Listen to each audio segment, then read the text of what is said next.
Question है number series का। यहाँ पर प्रश्न में नंबर सीरीज दी हुई है। हमें पता लगाना है कि नंबर सीरीज में प्रश्नवाचक चिन्ह के स्थान पर कौन सी संख्या आएगी।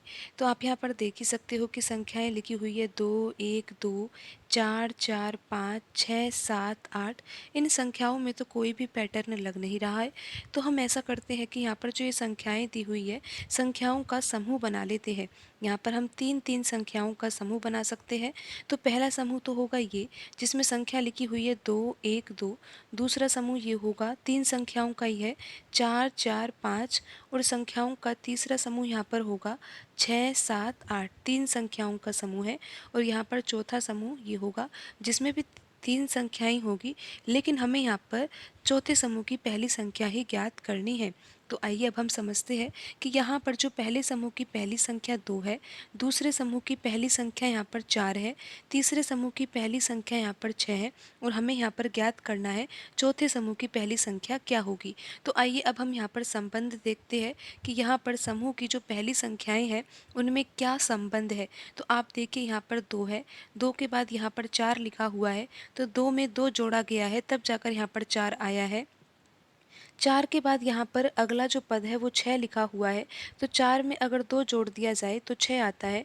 और 6 के बाद जो अगली संख्या होगी वो क्या होगी, 6 में अगर 2 जोड़ा जाएगा तो यहाँ पर चौथे समूह की जो पहली संख्या है वो क्या आ जाएगी, 8 आ जाएगी।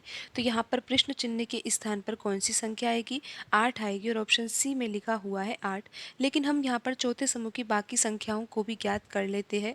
यहाँ पर आप देखिए कि यहाँ पर जो पहला समूह है उसकी दूसरी संख्या यहाँ पर लिखी हुई है 1, दूसरे समूह की दूसरी संख्या यहाँ पर 4 है, तीसरे समूह की यहाँ पर दूसरी संख्या 7 है। और अब हम यहाँ पर ज्ञात करेंगे चौथे समूह की दूसरी संख्या क्या होगी। तो आप देखिए यहाँ पर इन संख्याओं में क्या संबंध है, 1 लिखा हुआ है, 1 के बाद 4 लिखा हुआ है, तो यहाँ पर 1 में 3 जोड़ा गया है।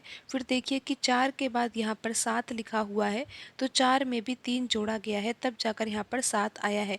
तो 7 में भी तो हम 3 ही जोड़ेंगे ना, 7 में अगर 3 जोड़ा जाएगा तो यहाँ पर चौथे समूह की दूसरी संख्या क्या आ जाएगी, 10 आ जाएगी।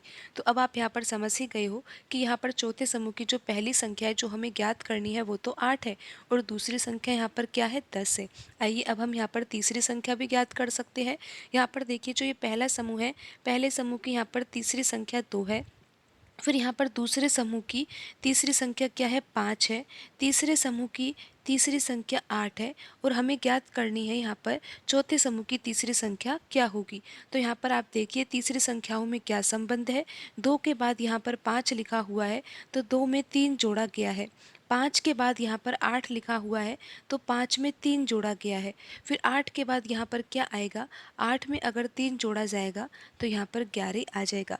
तो यहाँ पर चौथे समूह की तीनों संख्याएं होंगी 8, 10, 11। लेकिन हमें तो यहाँ पर पहली संख्या ही ज्ञात करनी थी, तो पहली संख्या यहाँ पर 8 है, और ऑप्शन सी यहाँ पर सही होगा।